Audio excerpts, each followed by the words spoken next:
7 अप्रैल को जो फैसला सुप्रीम कोर्ट ने दिया है ये बहुत ही ऐतिहासिक फैसला है और साझे हित की ज़मीन को कुछ जो प्रभावशाली व्यक्तियों ने अपने पास ले लिया वो तो एक गैर कानूनी तरीके से लिया हुआ। जिन्होंने भी वो ज़मीन अपने नाम ले रखी है वो लेने की प्रोसेस में विवाद करके कोर्टों में खड़े हुए हैं और जितने भी पेंडिंग एप्लीकेशंस पिटीशंस इस संदर्भ में वो सारी की सारी डिसमिस कर दी है। वो सारी की सारी पंचायतों के देखरेख में उनके कंट्रोल में करने का आदेश मतलब सुप्रीम कोर्ट ने किया है। सवाल है कि आपने बोला कि 12 लाख एकड़ ज़मीन पंचायतों की हरियाणा के अंदर है, जिसमें 3 लाख एकड़ ज़मीन पे अवैध कब्जे हैं। तो 3 लाख एकड़ की हम बात करें तो 1 लाख एकड़ संवैधानिक तौर पे गाँव के दलितों के लिए reserve. Village common land act जो Punjab village common land act था, ये जब साझा जो हमारा हरियाणा पंजाब एक्ट है उसमें 1961 में ये मतलब अस्तित्व में आया था। जब वो पंचायत के पास रहेगा तो उसके अंदर पंचायत जो सरकार की पॉलिसी है 1/3 रिजर्वेशन की एससी के लिए तो वो लागू होएगी। उसमें जो भूमिहीन लोगों के लिए कोई न कोई उसमें राहत मिलेगी। अंदर स्वामीनाथन खुद इस बात की सिफारिश करते हैं जो गांव के जो भूमिहीन लोग हैं सरकार उनको कम से कम 1-1 एकड़ जमीन मंडल कमीशन भी भूमि जो सुधार है उसकी बात करता है, बड़ी मुखरता से बात करता है। कोर्ट कैथल में है और यहाँ पे एडवोकेट राजेश कापड़ो जो सामाजिक कार्यकर्ता भी है और अपनी वकालत भी करते हैं।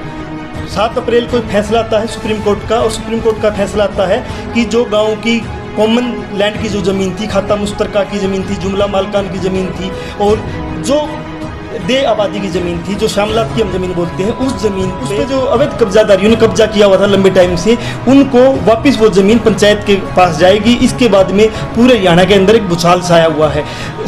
SKM संयुक्त किसान मोर्चा, भारत किसान यूनियन चटनी ग्रुप ये अलग अलग जगह पे रैलियां और प्रोग्राम कर रहे हैं। कैथल में आज एक बहुत बड़ा प्रोग्राम है जो SKM ने किया है और उस प्रोग्राम में यही बात आगे आ रही है कि हम ज़मीन नहीं छोड़ेंगे। कौन सी ज़मीन नहीं छोड़ेंगे कि जो अवैध कब्जादारी की हुई है। और सुप्रीम कोर्ट का जो फैसला है उसको वो इस प्रकार बता रहे हैं कि वो पूरा फैसला हमारी ज़मीन छीन के कारपोरेट को देने का है। हम इस पे एक पूरी पड़ताल करना चाहते हैं और अलग अलग लोगों से जो इस मुद्दे पे काम करते हैं उनसे बात करना चाहते हैं। तो आज एडवोकेट राजेश कापड़ो हमारे साथ है, उससे हम जानना चाहेंगे कि ये जो भूमि थी ये भूमि किस प्रकार से पंचायतों के पास आई है और फिर पंचायतों का क्या एक उसमें एक्ट है और फिर कैसे कब्जा होता है और ये सुप्रीम कोर्ट का फैसला कितना ऐतिहासिक है। तो नमस्कार सर। तो सर कैसे देखते हो कि ये जो ज़मीन है हम एक इसका थोड़ा ऐतिहासिक जानना चाहते हैं कि ये ज़मीनें कैसे पंचायत के पास आई है, किसकी ज़मीन थी पहले ये और फिर पंचायत के पास आती है और फिर पंचायत का एक्ट बनने के बाद में वो पंचायतों की ज़मीन है या उन मालिकों की ज़मीन है जिनके पास ये ज़मीन आई थी। तो ये थोड़ा सा ऐतिहासिक हम इसका जानना चाहते हैं। हरियाणा प्रदेश में पूरे प्रदेश में ही लगभग 12 लाख एकड़ जो ज़मीन है पंचायतों के पास है और इस पूरे 12 लाख एकड़ के ऊपर लगभग जो है 3 लाख से ज़्यादा एकड़ ज़मीन के ऊपर अवैध कब्जे हैं। जो 7 अप्रैल को जो फैसला सुप्रीम कोर्ट ने दिया है ये बहुत ही ऐतिहासिक फैसला है और इसमें मतलब कि जिन्होंने कानूनी और गैर कानूनी तरीके से ज़मीनें अपने कब्जे में ले ली थी, प्रभावशाली व्यक्तियों ने ले ली थी वो ज़मीन कब्जे में, क्योंकि वो मिली भगत से प्रशासनिक अधिकारियों की मिली भगत उसमें थी। पंचायत खुद जो गांव की सरपंच है उनकी अनदेखी की वजह से कह लीजिए या उनकी मिली भगत की वजह से कह लीजिए, उन्होंने वो ज़मीनें अपने कब्जे में ले ली थी। जमाबंदियाँ उन्हें अपने नाम करवा ली थी और इंतकाल भी अपने नाम चढ़वा लिए थे उन्होंने गैर कानूनी तरीके से। तो अभी इस फैसले से जो 7 अप्रैल को ऑनरेबल सुप्रीम कोर्ट ने सुनाया है उसमें ये कहा है कि जिन्होंने भी वो ज़मीन अपने नाम ले रखी है वो लेने की प्रोसेस में विवाद करके कोर्टों में खड़े हुए हैं और जितने भी पेंडिंग एप्लीकेशंस पिटीशंस इस संदर्भ में वो सारी की सारी डिसमिस कर दी है और सारी जो कॉमन पर्पस के लिए जो ज़मीन थी जिसको मुश्तरका लैंड कहते हैं, मुश्तरका खाते की ज़मीन, जो वो सारी की सारी पंचायतों के देखरेख में उनके कंट्रोल में करने का आदेश मतलब सुप्रीम कोर्ट ने किया है।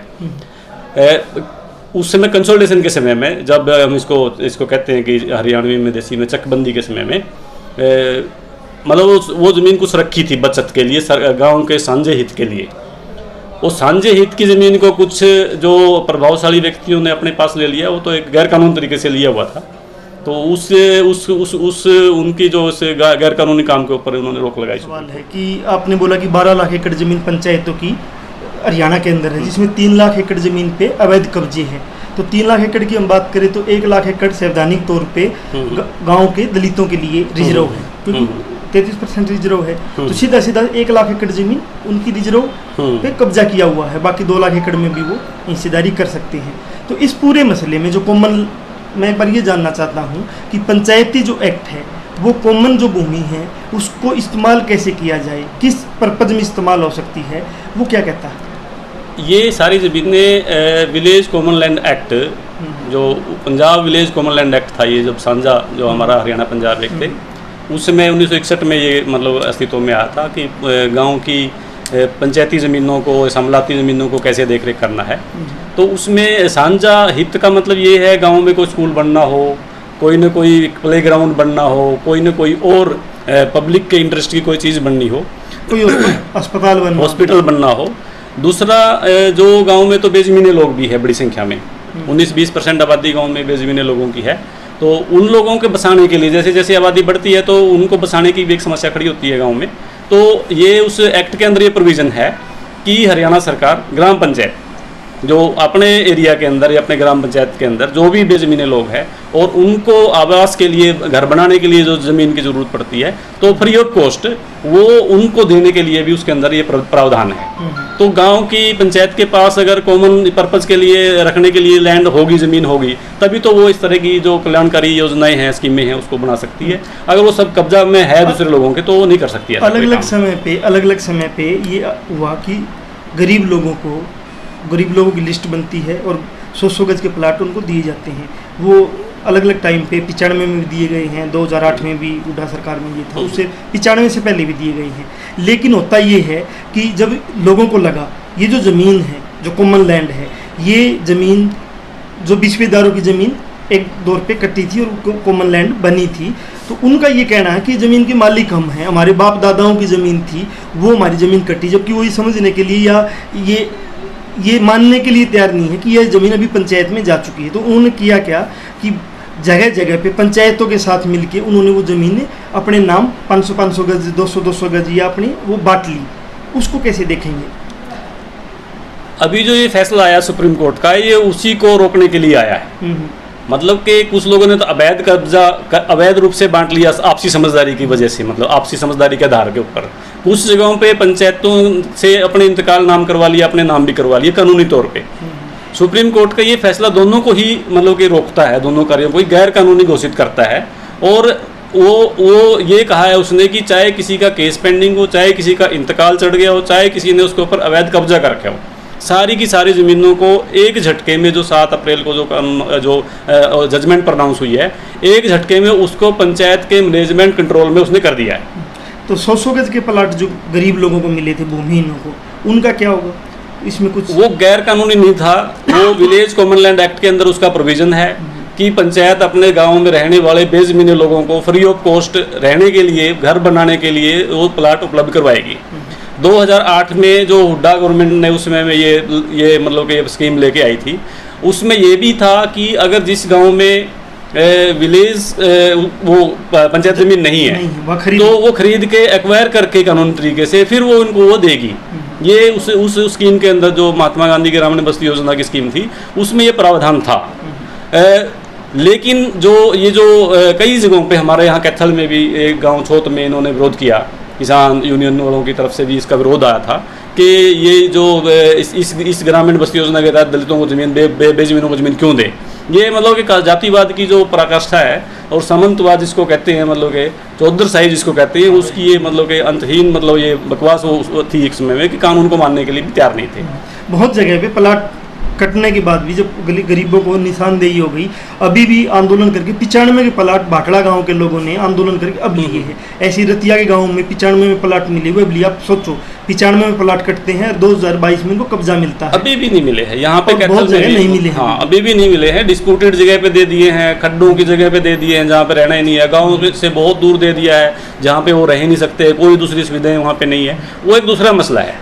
कुछ जगह तो ऐसी जगह दे दी गई जहां अगर आप मिट्टी डला के मकान बनाओगे तो मिट्टी का ज़्यादा खर्च है और ज़मीन सस्ती है। हाँ, तो मेरा एक सवाल ये था कि इस पूरे फैसले को गांव का जो मजदूर है, गांव का जो भूमिहीन है, वो कैसे देखें? उसके फायदे के लिए फैसला है, या जिस प्रकार से किसान आंदोलन एसकेएम का एक स्टैंड आया है कि ये कारपोरेट को देने के लिए एक फैसला आया है, ये सारी ज़मीनें पहले छुड़वाई जाएगी किसानों से और फिर ये ज़मीन कारपोरेट को दी जाएगी, तो उस पर क्या है, क्या देखें, किस नज़र से देखें इसको फैसले को? कारपोरेट को देगी कि किसको देगी सरकार, जो मतलब कि जब आगे कोई कदम उठाने वाली है या उठाएगी उसका तो उसमें ही देखा जाएगा, उसका विरोध उसमें बनता है कि वो उसमें देखेंगे। आज जो नाजायज़ रूप से इन ज़मीनों के ऊपर काबिज है, सुप्रीम कोर्ट का ऑर्डर उनको खाली करने का आदेश करता है। जो नाजायज़ रूप से वो इसको मतलब कि ज़बरदस्ती करके ये कह रहे हैं कि हम तो ये ज़मीन को नहीं छोड़ देंगे, ये हमारी खुद की ज़मीन है, ये उनके पास कोई लीगल राइट नहीं है इस ज़मीन का, और अवैध रूप से काबिज थे। इसका कंट्रोल और मैनेजमेंट वो पंचायतों के पास है, पंचायतों के पास ही रहना चाहिए। जब वो पंचायत के पास रहेगा तो उसके अंदर पंचायत जो सरकार की पॉलिसी है 1/3 रिजर्वेशन की एससी के लिए, तो वो लागू होएगी। उसमें जो भूमिहीन लोगों के लिए कोई न कोई जो उसमें राहत मिलेगी। जो स्वामीनाथन आयोग में ये किसान आंदोलन में जब दिल्ली में ये जो बहुत बड़ा आंदोलन चला हुआ था स्वामीनाथन आयोग कमीशन की सिफारिशों को लागू करने के लिए, स्वामीनाथन आयोग के अंदर स्वामीनाथन खुद इस बात की सिफारिश करते हैं जो गाँव के जो भूमिहीन लोग हैं सरकार उनको कम से कम 1-1 एकड़ ज़मीन जरूर दे। तो ये भूमिहीनों को स्वामीनाथन की जब बात करते हैं तो फिर एसकेएम कहाँ पर चला जाता है? वो एसकेएम का कोई इसमें पूरे हम 13 महीने का आंदोलन देखते हैं, कहीं से भी स्टेटमेंट नहीं आती है कि मतलब भूमिहीन को भी ज़मीन मिले 1 एकड़, क्योंकि स्वामीनाथन कहता है, बस स्वामीनाथन यहाँ तक अच्छा लगता है कि फसल का रेट बढ़ जाए, एमएसपी मिल जाए, फसल का डेढ़ा रेट मिल जाए या खाद बीज दवाई सस्ती मिल जाए, जो स्वामीनाथन कहता है यहाँ तक तो ठीक है। लेकिन जैसे ही मजदूरों की बात करता है तो यहाँ तक जो कम्युनिस्ट पार्टियाँ हैं जो इस आंदोलन में शामिल थी, वामपंथी संगठन है, जो वो भी इसमें भूमि की 1 एकड़ की बात नहीं कर रही, क्या कारण है? वो उनका जो वर्गीय जो सोच है या चरित्र है उससे उनके स्टैंड से उसका पता लगता है कि वो भूमिहीनों के साथ नहीं है। भूमिहीनों के साथ रहने का मतलब जब वो स्टेज से नारा लगाते हैं तो मजदूर किसान एकता जिंदाबाद का बहुत बड़ा एक बैनर लगा के बैठते हैं, लेकिन वास्तव में जब भूमिहीन की बात करनी पड़ती है तो फिर वो मतलब कि उनके मुंह से कुछ एक शब्द भी नहीं आता है। स्वामीनाथन को हमें समग्रता में समझना चाहिए। स्वामीनाथन किसानी के लिए जो पूरी ग्रामीण पॉपुलेशन के लिए, ग्रामीण एरिया में रहने वाले जो भी मतलब के ग्रामीण जो अर्थव्यवस्था पर निर्भर रहने वाले जो भी लोग हैं उनकी समस्याओं का समाधान कुछ अंशकालिक रूप से बताया जाए, वो बताया उन्होंने, ताकि जो सबसे ज़्यादा जो मार है कृषि संकट की वो तो भूमिहीनों के ऊपर ही है, क्योंकि भूमि जो कृषि है हमारे देश के अंदर आधे से ज़्यादा रोजगार कृषि देती है, और आधे से ज़्यादा रोजगार देने वाली कृषि के ऊपर जो भूमिहीन है वो बेज़मीनें हैं। तो उनका लाइफस्टाइल क्या होगा, उनका रहन सहन, उनका शिक्षा स्वास्थ्य वो कैसे व्यतीत करते होंगे जो बेज़मीने लोग हैं। तो उनकी समस्या को एड्रेस करना है।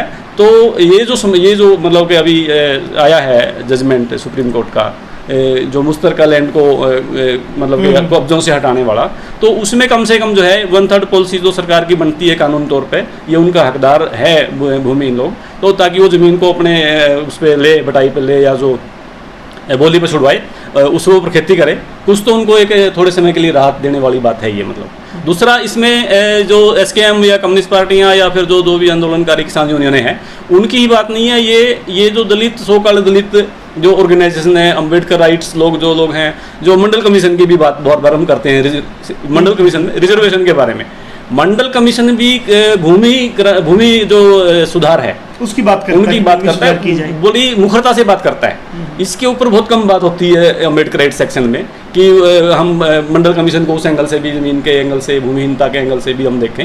वो स्वामीनाथन को भी मतलब स्वामीनाथन को इसको पूरा उसी तरीके देखना चाहिए, तो ग्रामीण समस्याओं को हल करने के लिए ही ये सिफारिशें। मतलब एक सवाल और है हमारा कि जो एक कारपोरेट का डर दिखाया जा रहा है, क्योंकि जब ये केस चले, ये मैं इसके ऊपर थोड़ा ऐतिहासिक पृष्ठभूमि जानना चाहता हूँ। क्या उस टाइम कारपोरेट का नज़रिया सरकार का होगा?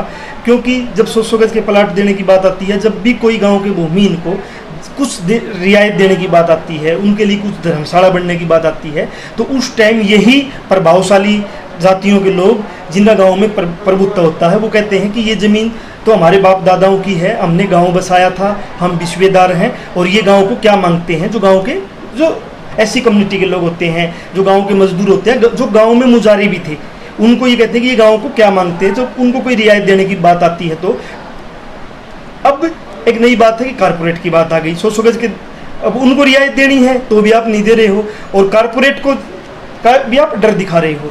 तो हम इसको क्या देखें, किसानों को क्या करना चाहिए भाई? उन्होंने कब्जा किया होता 30-30 साल से, 40 साल से, वो कब्जा अब छूट के अगर पंचायत के पास आता है तो पंचायत को कैसे इसको इस्तेमाल करना चाहिए? या गांव के अंदर देखेंगे तो भूमिहीन जो दलित हैं उनके पास रहने के लिए भी जगह नहीं है। आप गांव जब हम सर्वे करते हैं तो उनको आप कैसे देखते हैं? पूरा ही ये जो मसला है ना कि किसी भी तरीके से ये ज़मीनें भूमिहीन लोग इसका फ़ायदा ना ले सकें। जो 100 वर्ग गज के प्लाटों वाला मसला था, उसमें बहुत सारी जगहों में तो ये चीज़ सामने भी आई है, पंचायत के पास ज़मीन भी थी, उसके बावजूद भी नहीं दी गई। भाटला का ये बगाना का जो हिसार में बहुत बड़ा मसला था, तो उन्होंने आपसी सहमति के आधार पे आपस में बांट ली, और इसी डर से बांट ली कि बगाना का तो हुआ ये था कि जो ऐसी कम्युनिटी को जो प्लाट मिलने थे 100 गज के, उनको गांव से दूर एक जोड़ के अंदर दे दिए गए। अगर सूखा जोड़ है उसमें वो मिट्टी गिरा के करेंगे, मिट्टी ज़्यादा रुपए की डलेगी, इतने रुपए में गाँव में ज़मीन मिल जाएगी, और अपनी जो वो ज़मीन थी वो बांट ली गई थी। ऐसा एक बड़ा विवाद रहा बगाना गाँव के अंदर। अच्छा, दूसरा कि कारपोरेट का डर दिखा गया कि इसको मजदूर किसान एकता कोई बना लें, जैसे अभी भी पूरे किसान आंदोलन में मजदूर किसान एकता की बात करी गई है वैचारिक तौर पे। हालांकि उस समय भी हम तो ये कह रहे थे कि ये आधी अधूरी है, खोखली एकता है। आप भूमिहीनों के स्वामीनाथन की बात करो, भूमिहीनों के लिए ज़मीन की बात करो। अभी जैसे मैं स्टार्टिंग में बताया कि हरियाणा में 12 लाख के एकड़ के आसपास पंचायती ज़मीनें हैं, और हरियाणा में भूमि हदबंदी कानून भी है। भूमि हदबंदी कानून का मतलब ये है कि जो आपका जो directive principle of state policy है कॉन्स्टिट्यूशन के अंदर चौथे भाग में, उसमें वो ये कहता है कि अपने नागरिकों को सम्मानजनक जिंदगी जीने के लिए पर्याप्त जीवन यापन के साधन मतलब उपलब्ध करवाना स्टेट की जिम्मेदारी है। ये हमारे कॉन्स्टिट्यूशनल मैंडेट है। इसी कॉन्स्टिट्यूशनल मैंडेट को मद्देनजर रखते हुए भारत सरकार ने भूमि हदबंदी कानून बनाए।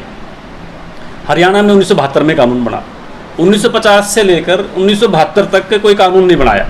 1972 में कानून बनाया है कि एक लैंड सीलिंग बनाएगी, एक सीमा बनाएगी कि इससे ज़्यादा ज़मीनें कोई नहीं रखेगा। जबकि इससे पहले 48 में पंजाब एक्ट बहुत कुछ आया उसमें। मतलब इन्होंने इतना लेट यहाँ पे ये किया है कि सरकार की मंशा की मैं बात करता हूँ कि वो भूमिहीनों के लिए कितनी वो मतलब कि सजग है या उनकी सरकार है वो। दूसरा, इस ज़मीन में भी जो 12 लाख एकड़ ज़मीन जो मैं बात कर रहा हूँ, इसमें मुश्तरका लैंड भी है, सामलाट लैंड भी है, सारी किस्म की लैंडें हैं। ये कारपोरेट के देने की जब बात करते हैं तो क्या मतलब कि जो किसान यूनियन है इस मांग को जो भूमिहीनों की मांग के रूप में क्यों नहीं मतलब कि प्रस्तुत करती कि जो भूमिहीनों को ये ज़मीनें दे दी जाए। सारी की सारी पंचायती ज़मीनें जो भूमिहीनों को उनको मतलब कि वितरित कर दी जाए, ताकि उनको कम से कम एक एकड़ आधा एकड़ तो कम से कम उनको आ जाएगी। जो और वो जो आपका स्वामीनाथन का जो मतलब जो क्या करें सिफारिश है उसके अकॉर्डिंग भी बात हो जाएगी। लेकिन वो नहीं करना चाहते, इसमें ना सरकार करना चाहती है। सरकार का तो मंशा ठीक है कि वो कारपोरेट को ही ये देने की उसमें है, कारपोरेट के पास ना जाए और वो सिर्फ अवैध कब्जेदारियों के पास ही बनी रहे, ये भी तो ठीक नहीं है ना। ये भी ठीक नहीं है। इतने साल से मजदूर के लिए तो जो कॉमन उसके लिए ज़मीन थी, कॉमन पर्पज़ के लिए, अब उस पर कब्जा किसने कर लिया? गांव के प्रभावशाली व्यक्ति ने। अब गांव के प्रभावशाली व्यक्ति से छीन के अगर कारपोरेट के चली जाएगी तो मजदूर को न तो तब फायदा था न अब फायदा है। अब मजदूर को मिले तो ही इसमें बातचीत हो ना, तभी मजदूर आएगा ना। विलेज कॉमन लैंड एक्ट में जो कॉमन पर्पस को डिफाइन किया गया है, उस कॉमन पर्पस में सारे गांव में रहने वाले जो भी वहाँ के निवासी हैं वो सभी आते हैं। खेल का मैदान हो, चाहे कोई हॉस्पिटल हो, चाहे कोई स्कूल हो, बर्तन बनाने के जो कुम्हारों की ज़मीन हो, गाय वगैरह मतलब गौ चरान की ज़मीन हो, जो भी मतलब गांव में रहने वाले, उसमें ये नहीं है कि ये सारे जो ऑलरेडी भूमि के स्वामी हैं, जो ज़मीन रखने वाले जो लोग हैं वही यूज़ करेंगे। चाहे वो कोई किसी के पास ज़मीन हो या ज़मीन ना हो, गांव में रहता हो, वो उसके फ़ायदे के लिए वो ज़मीन यूज़ होती है। उसमें विलेज कॉमन लैंड एक्ट में बताया गया है।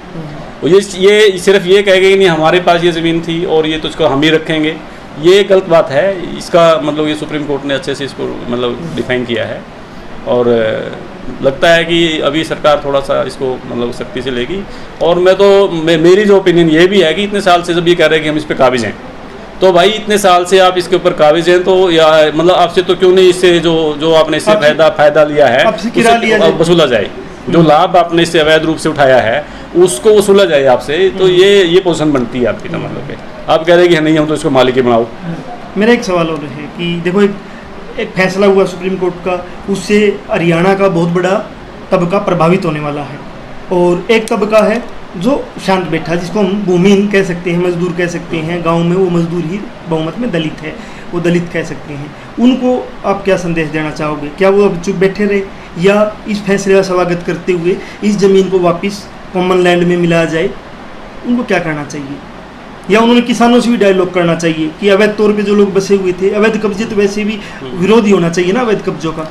पूरे देश में ही बहुत सारे सामाजिक कार्यकर्ता, दलित भी और नॉन दलित भी, वैसे जनरल डेमोक्रेट लोग हैं, वो सारे के सारे इस बात पे एक मत है कि जो पंचायती ज़मीनों के ऊपर साझे हित के लिए यूज़ होने वाली ज़मीनों के ऊपर अवैध रूप से लोगों ने कब्जे करके वो गलत है, वो छूटने चाहिए। ऐसी बहुत सारी पिटीशंस थी जो आम नागरिकों ने, मतलब कि जो डेमोक्रेटिक सोच रखने वाले नागरिकों ने लगाई हुई थी, अवैध कब्जों के खिलाफ लगाई हुई थी। यहाँ भी हम जो है बार बार लोकल कोर्टों में भी मतलब ये इस तरह की पिटीशंस लगाते हैं कि ये हटवाए जाएं, लेकिन उसमें प्रशासन, पंचायत वो मिल के भी वो सारा खिचड़ी पकाते हैं, वो जानबूझ के कब्जे करवाते हैं। मतलब कि आम पब्लिक कभी भी नहीं कब्जे करवाती। मतलब तो ये जो फैसला आया है उसमें दलित संगठनों को मतलब आगे आना चाहिए और भूमिहीनों के लिए जो ज़मीन की मांग है